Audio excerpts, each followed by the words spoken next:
You've probably heard the story of Genesis, the familiar account from the Bible. Most people assume there's only one definitive version, the one we all know. But what if the story runs much deeper than you realize? What if ancient scrolls and forgotten manuscripts reveal entirely different narratives of creation, of Adam and Eve, and even of God himself? Versions that were deliberately altered, hidden, or completely erased because they contain truths considered too dangerous to be widely accepted. Throughout history, countless ancient writings, real scrolls unearthed in deserts, caves, and forgotten ruins tell a more complex, sometimes unsettling, story of humanity's origins. These aren't modern theories. These are texts penned thousands of years ago by early believers, prophets, and even scribes whose voices were ultimately silenced. Some of these texts were meticulously hidden, others were outright banned. Yet they all share a common thread. They didn't align with the version of Genesis that was permitted to survive. Consider the Genesis Apocryphon, a mysterious text discovered among the Dead Sea Scrolls. This version of Genesis expands on familiar stories, revealing intimate conversations and visions experienced by the earliest patriarchs. It paints a more personal, highly detailed picture of events in Eden, including scenes never recorded in the Bible we read today. Scholars speculate this version might have been suppressed because its knowledge challenged the burgeoning religious systems of the era. But that's just the beginning. The Book of Jubilees, once held sacred by certain Jewish communities, offers another reinterpretation. It rewrites the Genesis narrative by adding precise timelines and spiritual context to every event. It even pinpoints specific weeks and days from major occurrences, like Adam's formation, Eve's creation, and the serpent's approach. This book claims these events are part of a vast cosmic plan, far grander than what the canonical Bible suggests. Yet this profound text was removed, ignored, and ultimately forgotten. The more we examine these lost versions of Genesis, a startling pattern emerges. Crucial details were intentionally removed. Why? Because they presented a vision of creation that was deeper, more mystical, and often more unsettling.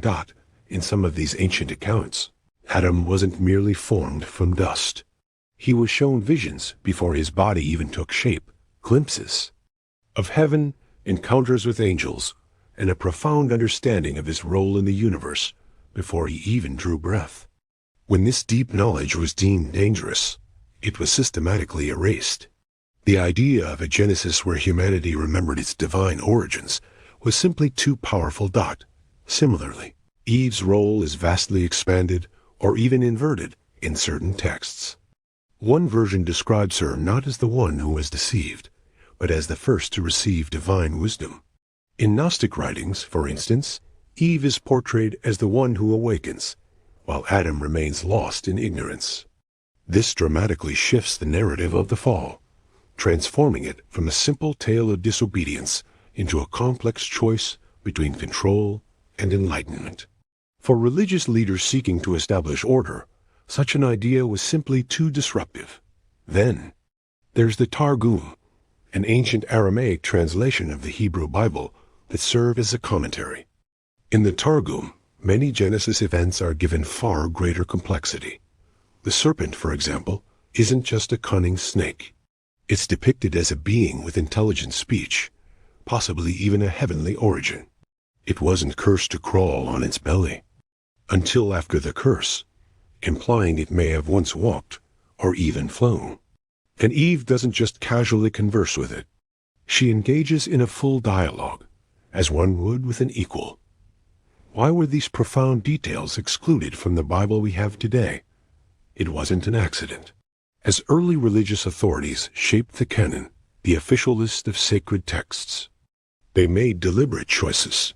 Which stories would be included, which might sow confusion or rebellion, and crucially, which versions granted them control over the narrative of human origins. The answer becomes starkly clear. These alternative versions of Genesis were omitted, precisely because they didn't fit the desired narrative of sin, punishment, and absolute obedience. The stakes of lost knowledge. Imagine the impact if everyone knew that Genesis originally had multiple forms, that Adam might have received secret divine knowledge, that Eve could have been more than just a helper, perhaps even a prophetess, and that the serpent may have once been part of the heavenly realm. These ideas threaten not only religious doctrine, but the very structure of religious authority. This is why, as early councils convened to decide which texts belonged in the Bible, these alternative scrolls were ignored, buried, or condemned as heresy. One of the most radical excluded texts is the Apocryphon of John, a Gnostic Gospel discovered in Egypt. It offers a creation story where the true God is pure light, and the creator of the material world, the one who made Adam, is a lesser, imperfect being. In this narrative, Eve originates from the spiritual world, sent to awaken Adam from his ignorance. The serpent, instead of being a deceiver, becomes a guide to forbidden knowledge. It's clear why such a text was completely banned. It flips the entire narrative on its head. Even outside of Gnostic writings, Jewish mystical texts, like the Midrash, contain hints of a more complex belief system. Some rabbis taught that God created and destroyed several worlds before this one, and that Genesis only records the most recent version. Others claimed Adam was shown the entire history of humanity before the fall, even witnessing the souls of future generations. These are ancient ideas, not modern inventions, yet they were removed. Why? Because they made the story too vast, too mystical, and ultimately too uncontrollable. And then there's the lingering question of Cain's wife. In the Bible, Cain is banished after killing Abel, yet somehow finds a wife. Where did she come from? The Book of Jubilees suggests there were other humans outside Eden, beings never described in Genesis. Some traditions even claim two distinct lines of creation, one inside the garden and one outside. If true, this implies Adam and Eve weren't the sole progenitors of humanity. This single detail has the power to completely rewrite our origin story. The deliberate edits and uncomfortable truths. This brings us to the most unsettling question of all. Was Genesis edited to conceal the deeper truth about humanity's beginning? As more ancient texts come to light from Qumran, from Egypt, and from long-lost Jewish libraries, a clear pattern emerges. The versions that offered a mystical, empowering, or non-linear creation story were systematically erased. The versions that emphasized obedience, sin, and punishment were preserved. Why? Because they served to build systems of control. A Genesis where humans remember heaven, converse with angels, or receive divine light simply doesn't fit into that power structure. Let's revisit the serpent for a moment. In the version we know, the serpent is cursed to crawl after deceiving Eve. But in older versions, like the Targum and certain midrashic texts, the serpent walked upright, possessed wings, and spoke with profound wisdom. Some even suggest it was a former guardian of the garden, punished not just for its actions, but for attempting to elevate humans to a divine state. If that's true, the fall of man wasn't about mere rebellion. It was about crossing a boundary heaven didn't want crossed. That's not a story of sin. That's a story of power. And what about the clothing God gave Adam and Eve? The Bible simply describes them as garments of skin. But ancient sources, including Jewish mysticism, suggest these weren't just animal hides. They were a covering of light or spiritual essence that had been lost. Others say the skin was symbolic of mortality, meaning the moment they sinned, their bodies became physical, limited, and perishable. If true, the Genesis story isn't just about being expelled from a garden. It's about falling into a lower dimension of existence. Even the timeline is drastically different in these forgotten texts. The Book of Jubilees, for instance, provides precise dates for every event. It states Adam and Eve remained in the garden for only a short period, not years or decades. It meticulously details the exact day the serpent appeared, when the fruit was eaten, and when the first child was born. This rigid structure gives Genesis the feel of a pre-written script, not a spontaneous series of events. But modern readers never encounter this because that book was deemed dangerous and removed. Ask yourself, why would a book with more detail, more structure, and more insight be banned? If the Book of Jubilees simply added clarity, wouldn't it have been embraced? It wasn't, because it also included ideas that directly challenged the official narrative, such as the active role of angels in human history, the presence of other beings on earth, and even a prophecy of a future judgment written long before the flood. Even the enduring whisper of forgotten truths. The more you delve into these texts, the clearer it becomes. They were removed not for a lack of truth, but for revealing too much. Some versions of Genesis even suggest that the Garden of Eden wasn't on earth at all. In these accounts, Eden was a celestial realm suspended between the heavens and the earth, a divine space never intended for permanent human residence. This changes everything. It means the fall wasn't just about being banished from a location. It was about being cast down into material existence. This aligns with other ancient traditions that speak of Adam and Eve losing their spiritual bodies and being clothed in flesh, trapped in a realm of time, death, and separation. Even the creation of Eve holds different meanings in other versions. While Genesis 2 states she was made from Adam's rib, other writings claim she was formed from a different essence, or even created simultaneously with Adam. As Genesis 1 implies, some versions even suggest Adam had a different companion before Eve, a first woman who rebelled and vanished. These contradictions weren't accidental. They reflect a struggle between competing theological ideas, and only one version was permitted to endure. So, what does this all signify?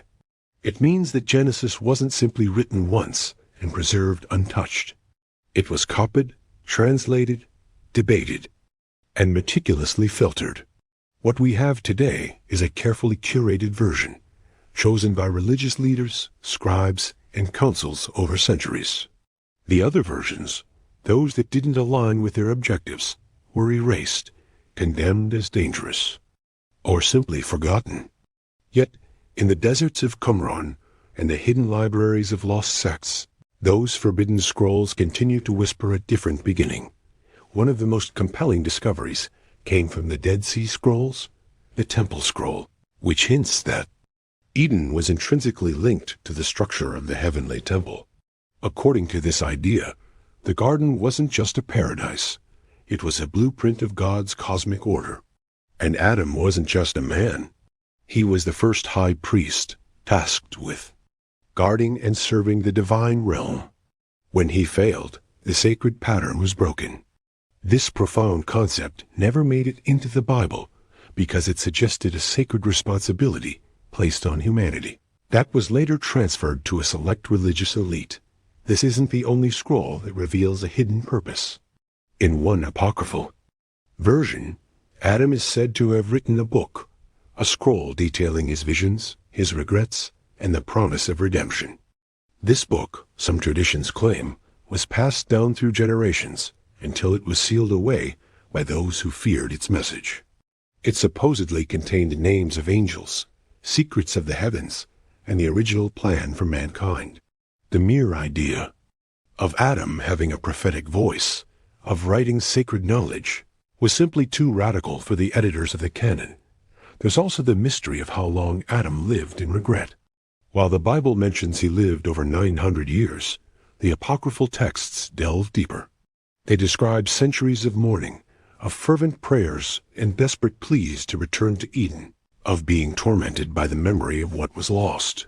In one version, Adam even attempts to return to the gates of the garden, only to be confronted by a being of fire who declares, "You were formed to know, and you chose to forget."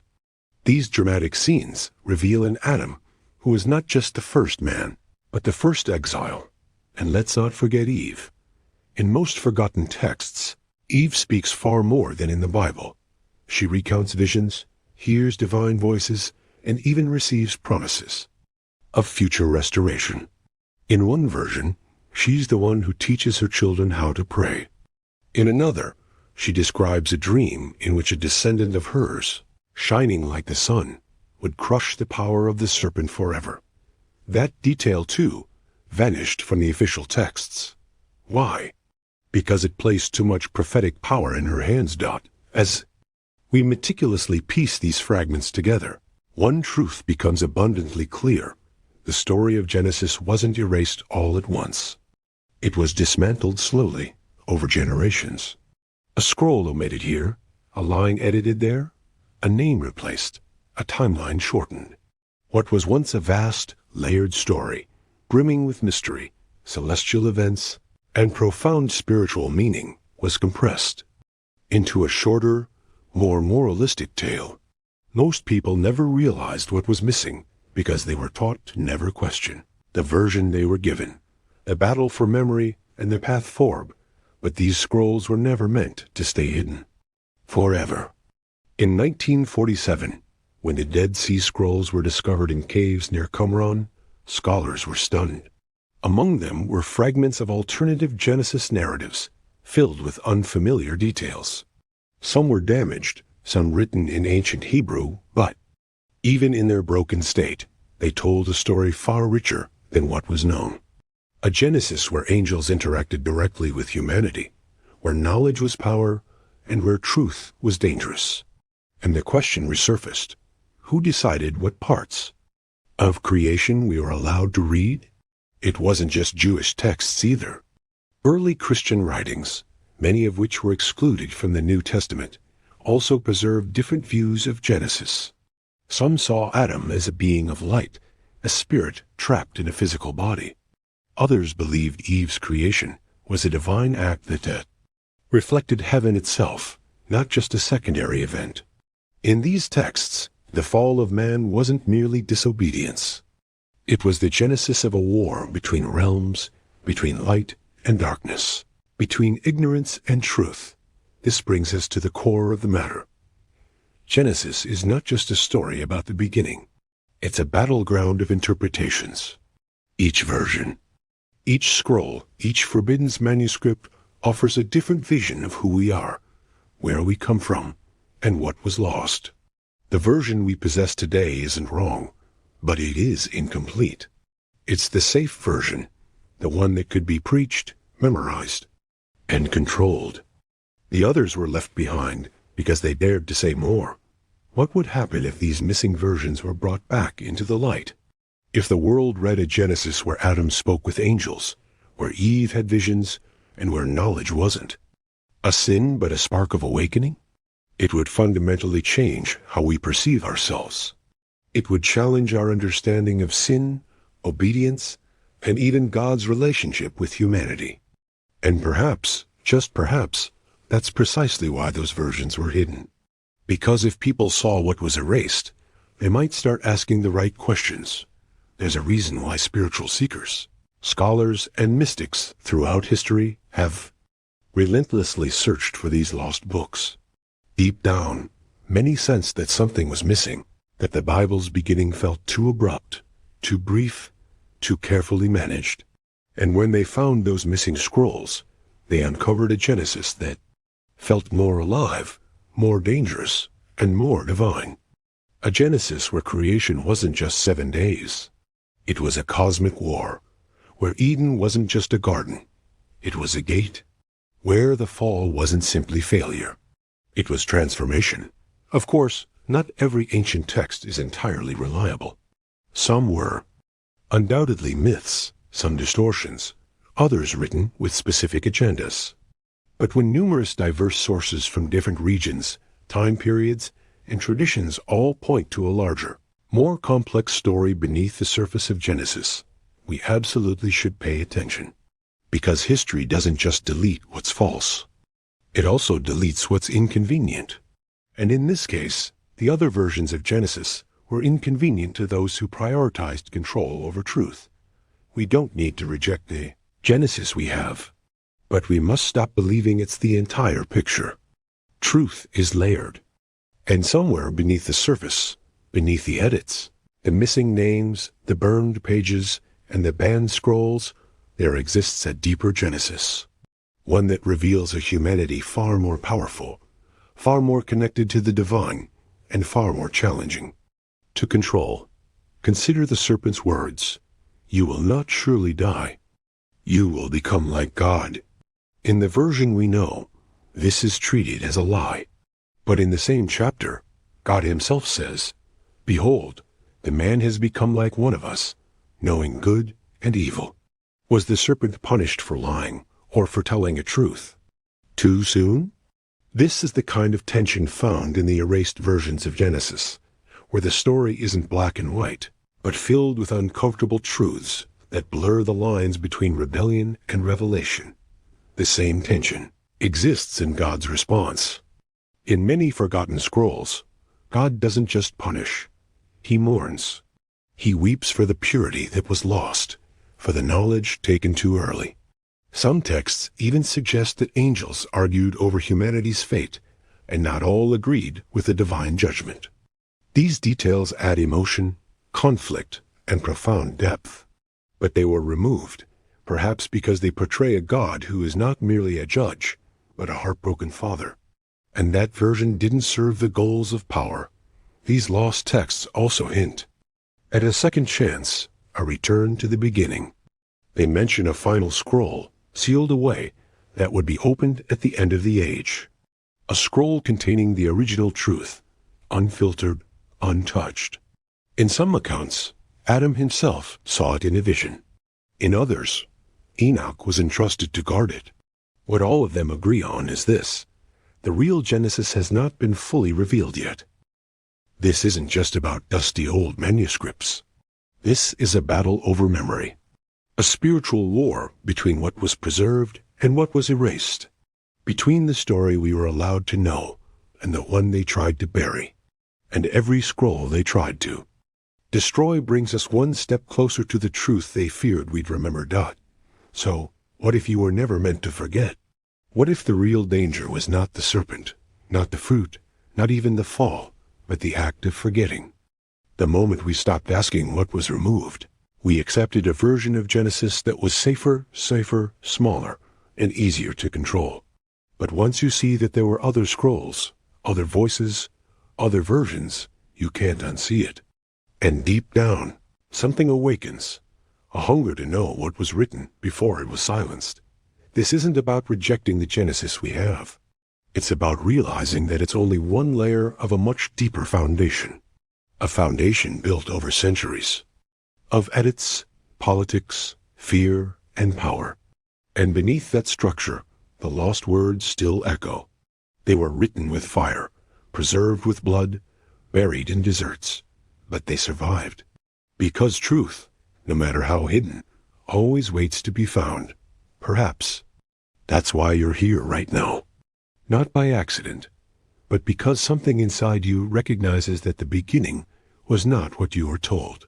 And if the very first story was altered, if the origin of humanity was shaped to fit an agenda, then what else might we recover if we keep digging? What else might still be waiting in the ashes of erased history? If this truth resonates with you, consider liking this video, subscribing to the channel, and turning on notifications. Share your thoughts in the comments below. What part of the world are you watching from? Because together, we are rebuilding what was lost, one truth at a time. And maybe, just maybe, the real Eden was never destroyed. It was hidden, waiting for those who dare to seek it.